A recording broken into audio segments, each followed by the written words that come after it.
ఈ మేషరాశి వారికి ఈ వారంలో మొత్తం 3 గ్రహాలు మాత్రమే అనుకూలంగా ఉన్నాయి. అయినప్పటికీ మంచి ఫలితాలను, లాభాలను మీకు ఇచ్చేటువంటి వాతావరణం ఈ వారంలో ఉంటుంది. చతుర్థ భావంలో శుక్ర సంచారం వల్ల మీ మాటకు విలువ పెరుగుతుంది. కుటుంబంలో సంతోషకర వాతావరణం నెలకొంటుంది.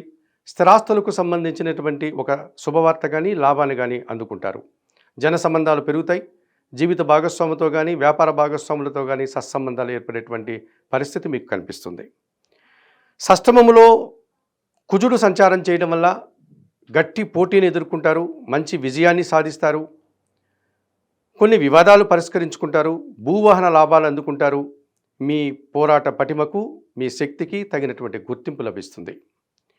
లాభంలో రాహు సంచరిస్తున్నాడు.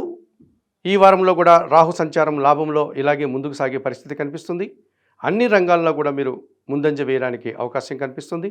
ముఖ్యంగా విదేశీ వ్యవహారాలు కానీ, నూతన వ్యక్తుల వల్ల లాభం కానీ, నూతన ఉద్యోగాలు కానీ, నూతన వ్యాపారాలు కానీ అనుకూలంగా ఉంటున్నాయి.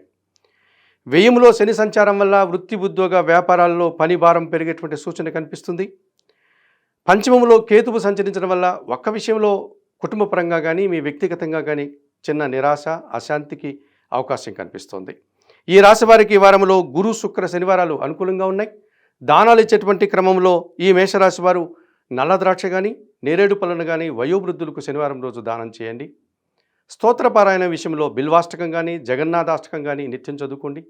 ఆలయ సందర్శన కార్యక్రమంలో భాగంగా మేషరాశి వారు పరమశివుని దర్శించి నమస్కరించుకోవడం వల్ల మరింతగా మంచి ఫలితాలను పొందగలుగుతారు.